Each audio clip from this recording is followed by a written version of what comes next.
Vous vous souvenez de la première fois que vous avez lancé World of Warcraft? Cet écran de chargement, cette musique et puis cette question: quelle race, quelle classe, qui voulez-vous être dans ce monde? Vous prenez votre temps, vous façonnez ce personnage avec soin, plus ou moins influencé par le vous du monde réel, avec peut-être quelques détails que vous auriez adoré pouvoir porter dans la vraie vie.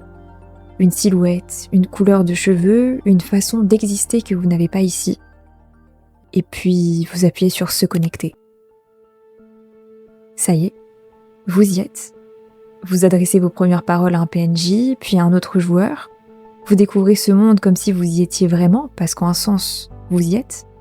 Vous courez dans les premières zones, vous montez de niveau, de connaissances, et un jour, vous arrivez pour la première fois dans une capitale.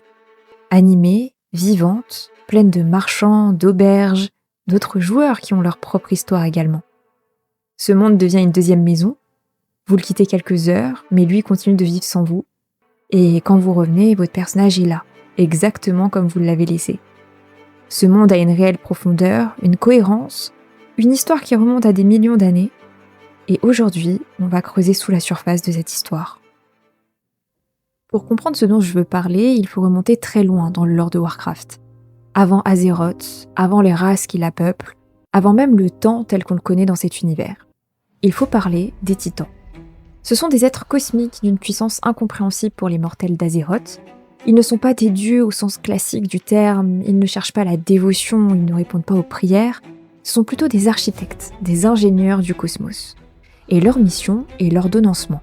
Quand les Titans trouvent une planète, brute, chaotique, traversée par des forces primordiales incontrôlables, ils n'y apportent pas simplement la vie, ils ordonnent.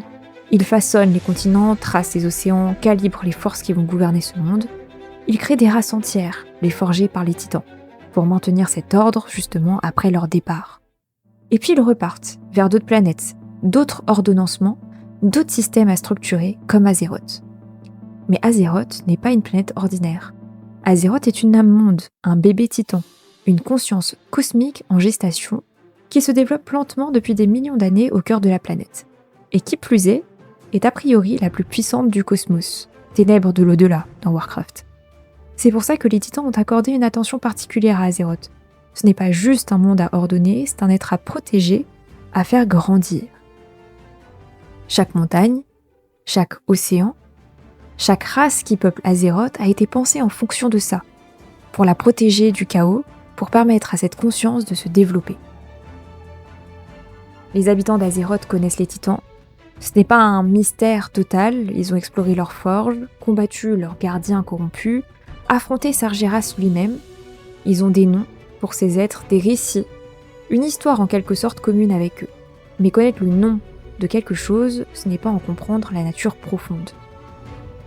Les habitants d'Azeroth savent que les Titans existent. Ils ne savent pas vraiment ce que ça implique sur la nature de leur réalité. Et c'est là que ça devient troublant. Laissez-moi vous parler d'Ulduar. C'est une citadelle titanesque, enfouie sous les glaces du Norfandre, l'une des plus grandes installations que les Titans aient laissées sur Azeroth, une forteresse de pierre et de métal vieille de millions d'années, construite pour abriter l'un des plus grands gardiens de la planète. Et dans ses profondeurs se trouve ce qu'on appelle la Forge des Volontés, conçue pour développer l'âme-monde d'Azeroth. Mais ce n'est pas vraiment ça qui me trouble. Ce qui me trouble, c'est ce qu'elle peut déclencher à distance. Quelque part ailleurs sur Azeroth, il existe une seconde forge. La Forge des Origines, sa sœur jumelle. Et celle-ci a un objectif double.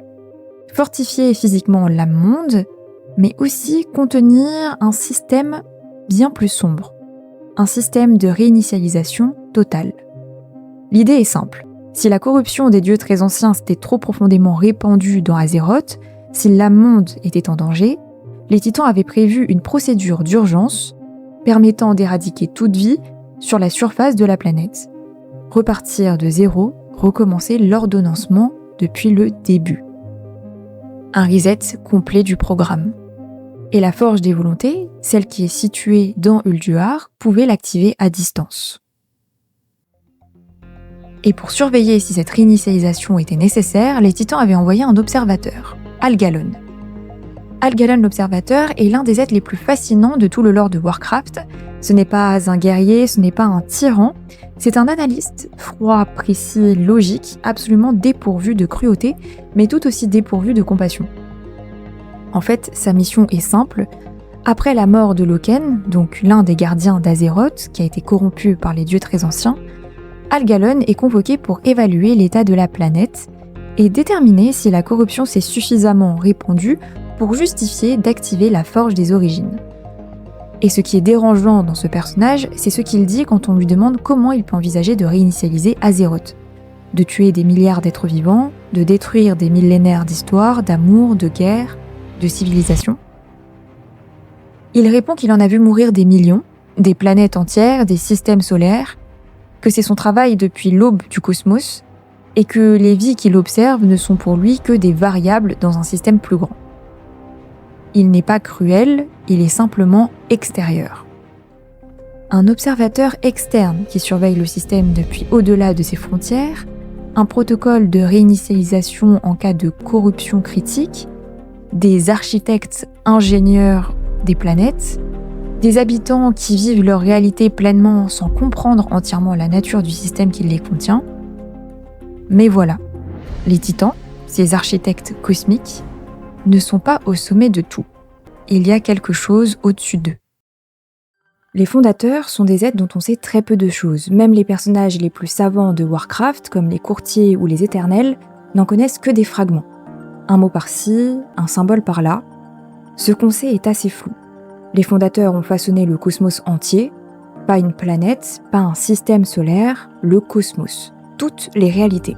Ils ont conçu les 6 forces fondamentales qui gouvernent toute existence, la lumière, le vide, l'ordre, le désordre, la vie et la mort.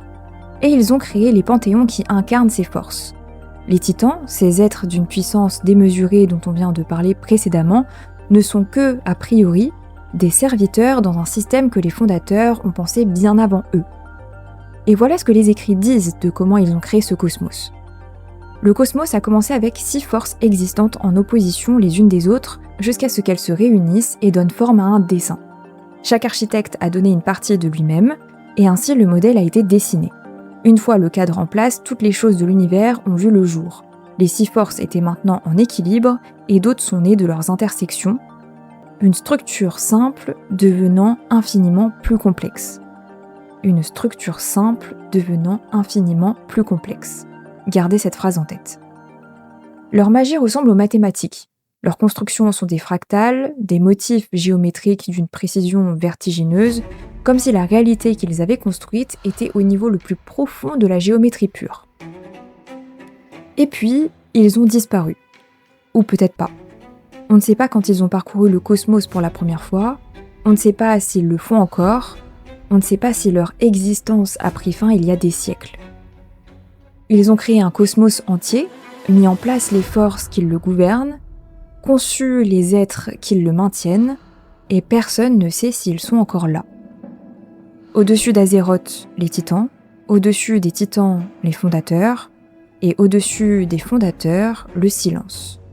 Et maintenant, permettez-moi de sortir de Warcraft une seconde. On vient de passer plusieurs minutes à parler d'un jeu vidéo, d'un monde fictif, de créatures qui n'existent pas.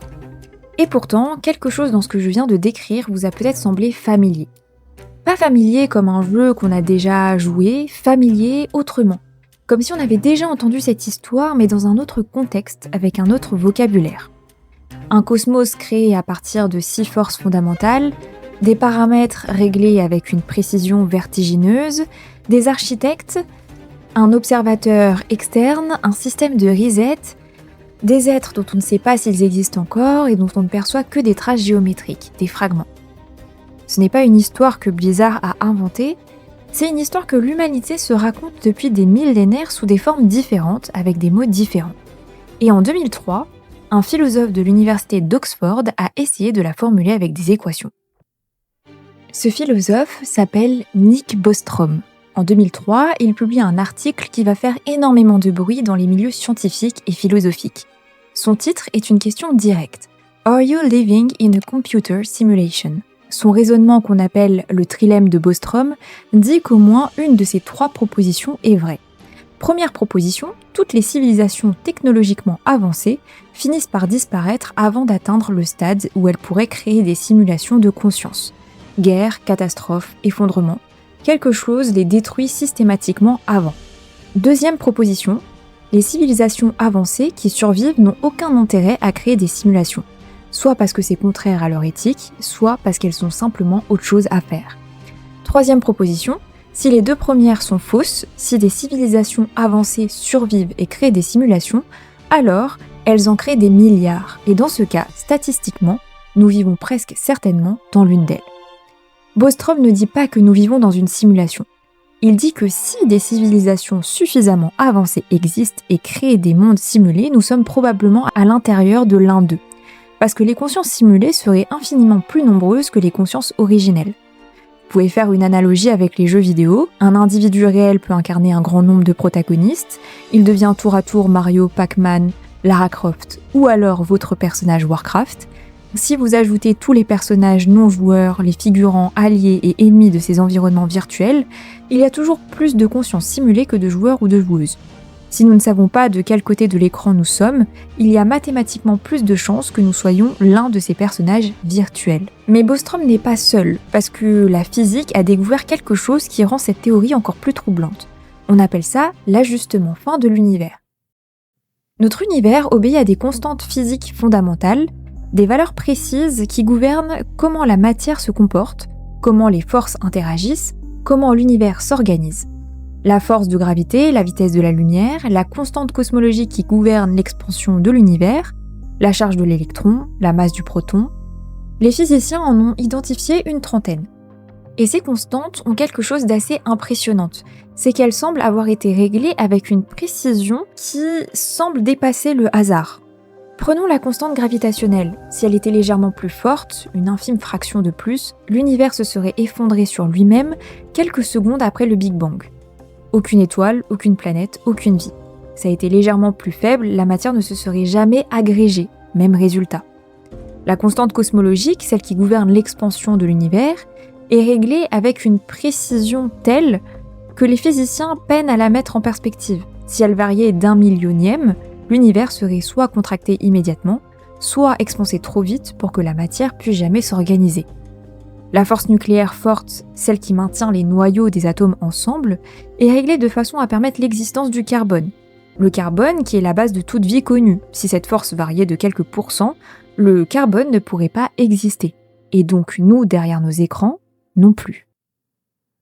L'astrophysicien cosmologiste Fred Hoyle, en découvrant ça dans les années 50, a dit que l'univers ressemble à un coup monté, comme si quelqu'un avait ajusté les paramètres avec intention. Et ça nous rappelle la dernière cinématique avec Sylvanas, qui sort de l'antre. Vous vous souvenez de la phrase des fondateurs ? Une structure simple devenant infiniment plus complexe. C'est exactement ce que les physiciens disent de nos constantes fondamentales. Des forces simples dont les interactions produisent une complexité infinie. Des atomes, des molécules, des étoiles, des galaxies, la vie, la conscience. Le physicien Max Steinbach a une théorie que l'on appelle l'hypothèse de l'univers mathématique. Il dit que notre réalité n'est pas juste décrite par les mathématiques, elle est mathématique. Les fondateurs de Warcraft ont construit a priori comme ça l'univers. Maintenant, vous allez peut-être me répondre avec le rasoir d'Occam. L'explication la plus simple est à privilégier. Et une simulation implique un créateur, une infrastructure colossale, une intention, et c'est tout sauf simple. Et vous auriez raison. Mais a priori, dans le cadre de notre univers connu, avec nos lois physiques, nos ressources, une simulation est l'hypothèse la plus complexe. Le rasoir d'Occam semble contredire Bostrom. Mais voilà le problème. Le rasoir d'Occam ne fonctionne a priori que dans le cadre de ce qu'on connaît. Et on ne connaît pas tout, loin de là. Imaginez une sphère de Dyson, une structure hypothétique théorisée par le physicien Freeman Dyson en 1960. Une coque sphérique gigantesque qui enveloppe une étoile entière pour en capter toute l'énergie rayonnée. La puissance de calcul que ça fournirait est incompréhensible à notre échelle, des milliards de fois supérieure à tout ce qu'on peut produire aujourd'hui. Une civilisation capable de construire une sphère de Dyson aurait une puissance de calcul suffisante pour simuler des univers entiers, avec des milliards de consciences simulées, avec des lois physiques cohérentes, avec une histoire qui remonte à des milliards d'années. Mais et si le créateur de notre simulation existait hors de notre univers, avec des lois physiques différentes des nôtres, des ressources qu'on ne peut pas concevoir parce qu'elles n'existent tout simplement pas ici. C'est ce que le philosophe Hilary Putnam formalisait avec l'expérience de pensée du cerveau dans la cuve. Prenons un exemple. Imaginez un cerveau maintenu en vie dans une cuve connecté à un ordinateur qui lui envoie exactement les mêmes signaux nerveux qu'il recevrait s'il avait un corps dans un monde réel. Ce cerveau croirait vivre une vie normale, il ressentirait des émotions, il aurait des souvenirs, il aimerait des gens. Un peu comme dans Matrix finalement. Comment serait-il qu'il est dans une cuve ? Il ne pourrait pas le savoir parce que tous ces outils pour évaluer la réalité, ses sens, sa mémoire, sa raison, sont générés par le système qui le contient. Le rasoir d'Occam s'applique à ce qu'on connaît, a priori, et non pas ce qu'on ne connaît pas. Et donc, ça resterait potentiellement ouvert. Et si on sort du cadre de notre univers, si on imagine un créateur qui existe au-delà de nos lois physiques, alors une simulation n'est peut-être pas l'hypothèse la plus complexe. Exactement comme les fondateurs de Warcraft. Des êtres qui existent au-delà des lois du cosmos qu'ils ont créé, dont on ne perçoit que des traces géométriques, des fragments, et dont personne ne sait s'ils sont encore là. Et ce sujet de simulation n'est pas juste le parallèle entre World of Warcraft et Bostrom, c'est que cette théorie est bien plus ancienne que les deux. Il y a 2400 ans, Platon écrit le Timée. Il y décrit un démiurge, un artisan divin qui façonne le monde à partir du chaos selon un modèle parfait et immuable. Sans rentrer dans les détails, je vous laisse aller regarder. Notre monde ne serait donc que la copie imparfaite d'un original qu'on ne peut pas voir directement. Et dans l'allégorie de la caverne, ces prisonniers enchaînés dans une grotte depuis leur naissance prennent pour le monde réel l'ombre projetée sur un mur. Ce qu'ils croient être la réalité n'est qu'une simple projection de quelque chose de plus grand. Quelque chose qu'ils ne peuvent pas percevoir parce qu'ils sont à l'intérieur de ce système. Dans l'hindouisme, certaines traditions disent que l'univers est le rêve de Vishnu. Quand il se réveillera, tout disparaîtra, un peu comme le reset cosmique, exactement comme la forge des origines. Dans le bouddhisme, Maya désigne l'illusion du monde perceptible. Ce qu'on croit réel n'est qu'un voile sur une réalité plus profonde que nos sens ne peuvent pas atteindre.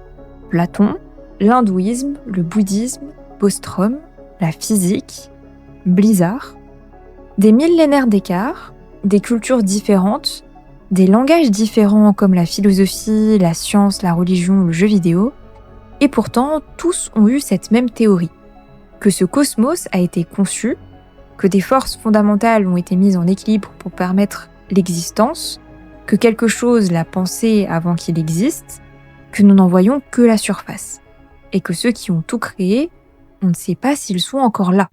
Nous ne savons pas si nous vivons dans une simulation, les physiciens ne le savent pas. Platon ne le savait pas, et c'est peut-être là l'essentiel. Depuis que les êtres humains peuvent penser, ils ont regardé le monde autour d'eux et se sont dit « ce n'est peut-être pas tout, il y a peut-être quelque chose derrière ».